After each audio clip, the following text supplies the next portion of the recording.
significant jobs. Question number 8, Peseta Sam Lotu-Iiga. Thank you, Mr Speaker. My question, Mr Speaker, is to the Minister of Consumer Affairs. What recent announcements has the government made on protecting consumers from loan sharks? The Honourable Chris Tremain. Thank you, Mr Speaker. This week the government announced a new free phone number to help protect consumers from being preyed on by unscrupulous loan companies. The number, 0800 Loan Stress, will give consumers better access to services to help them understand their rights and resolve disputes from finance companies. This will empower people to seek protection when they believe they are getting a raw deal. Peseta Sam Lotu-Iiga. Thank you, Mr Speaker. Supplementary to the Minister. What else is the government doing to prevent loan sharks from preying on vulnerable people? The Honourable Chris Tremain. Thank you, Mr Speaker.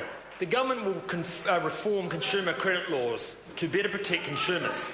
This will include preventing essential household items from being used as security for loans and creating a code of responsible lending. Draft legislation will be released in March, and I'll be holding a range of meetings across the country to discuss the issues involved. Peseta Sam Lotu-Iiga. Further supplementary to the Minister. What is the government doing to target unregistered loan providers? The Honourable Chris Tremain. All financial service providers are currently required to be registered with a dispute resolution service. Unregistered lenders will be targeted through new provisions in the consumer credit law. One of the proposed changes is that if a lender is not registered, the consumer will not be required to pay any of the costs of borrowing.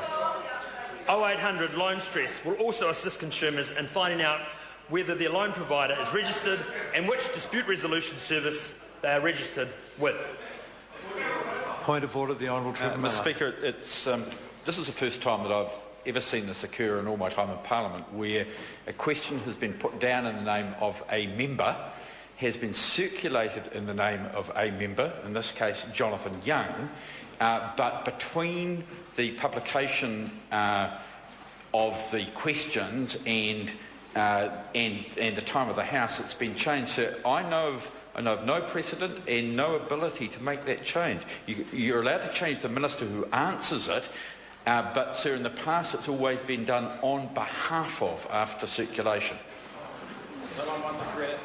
I'm not aware of circulation being any particular cut-off time for such matters, and a number of changes happened to questions on the order sheet, on the question sheet, and I don't think the House need take more time, and it's an absolutely trivial matter. It's not something we should be, in my view, concerned about at all. Point of order, Mr Speaker. I think the ability of a member to lodge a question, to have a question in that member's name, is not a trivial matter. And for it to change after a member has lodged it, sir, is unprecedented. Order, we don't need to take more time. There's clearly the members agree that it's not as if it's a problem between parties. It's that both members from the same party. There's obviously been agreement that the question should be asked by a different member, and that's the end of the matter as far as the Speaker is concerned. Question number 9, Claire Curran.